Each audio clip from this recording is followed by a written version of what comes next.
जाओ doctor. Good morning friends, आज हम लोग स्प्रिंग के फोर्स कांस्टेंट की वैल्यू निकालेंगे। इसके लिए सबसे पहले हम एक स्टैंड लेंगे। स्टैंड में स्केल बनी होती है और उसमें हम एक स्प्रिंग लगाएंगे और उसके लिए हम एक हुक लेंगे।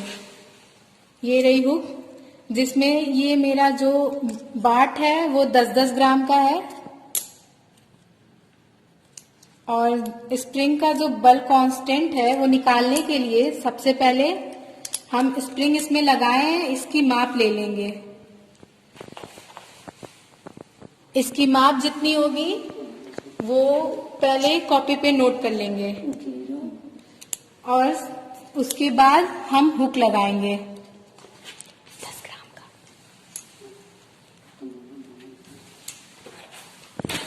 क्या जो स्प्रिंग की माप है वो माप ले लेंगे और उसके बाद हम इसमें हुक लगाएंगे। हुक लगाने के बाद ये 10 ग्राम का जो ये बाट है इसकी माप हम ले लेंगे। फिर इस माप को भी हम नोट कर लेंगे। ऐसे ही 10 ग्राम का और बाट लगाएंगे और इसकी रीडिंग नोट कर लेंगे। यहाँ मेरी रीडिंग आई है 55। फिर से हम 10 ग्राम की और बाट लगाएंगे और फिर इसकी रीडिंग नोट कर लेंगे।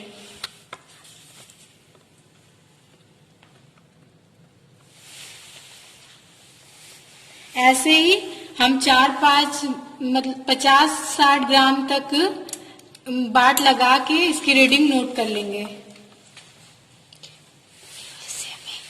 जिससे हमें भार चढ़ाते समय की माप निकल जाएगी। और उसके बाद 50 ग्राम तक की हम माप ले लेंगे।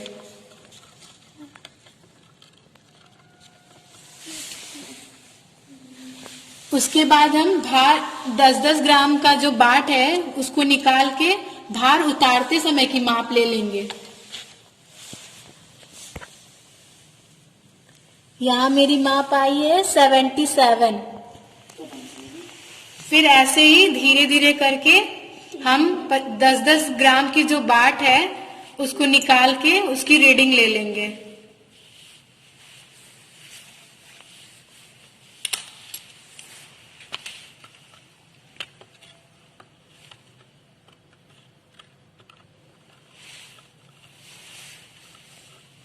फिर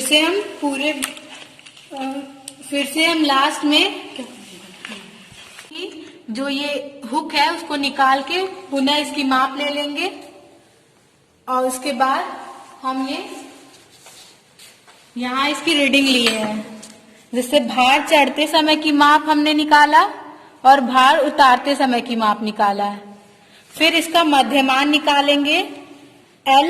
एल के मध्यमान होता है a + b/2, तो इन दोनों को ऐड करके 2 से डिवाइड कर देंगे तो इससे हमारा माध्यमान निकल जाएगा। ऐसे ही कंटिन्यू करके पूरा माध्यमान निकाल लेंगे। फिर स्प्रिंग की लंबाई में जो वृद्धि आई है उसको निकालेंगे। तो स्प्रिंग की लंबाई में जो वृद्धि होगी L1 - L1, तो पहले की L1 - L1 होगा, तो जो इस 24 में 24 माइनस करेंगे तो 0 आएगा। फिर जो दूसरे बार L2 - L1 होगा, जो 10 ग्राम हमने बाट चढ़ाया था उसकी लंबाई में वृद्धि, तो 44 - 24 करेंगे तो हमारा 20 आएगा। ऐसे ही करके हम पूरा 50 ग्राम तक की लंबाई में वृद्धि निकाल लेंगे। फिर इसके बाद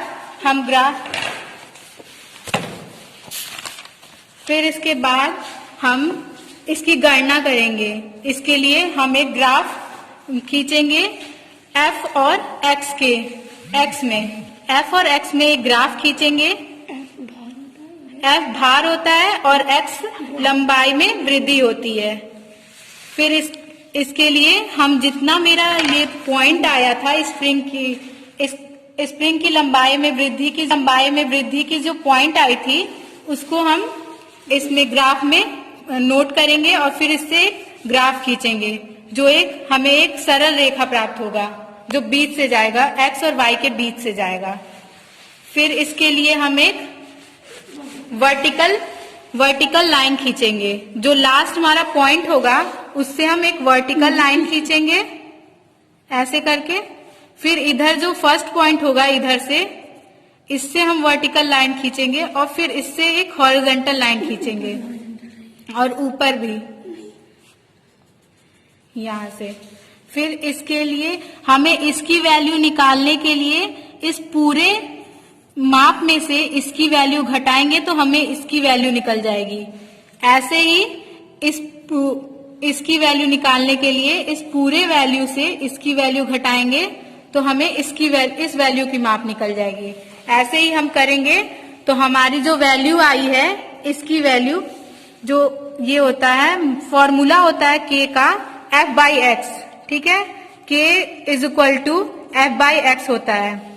तो जो हमारे f की वैल्यू आई है वो हमारा 40 आया है, तो 40 और जो x की वैल्यू आई है वो 43 आई है, तो 40/43।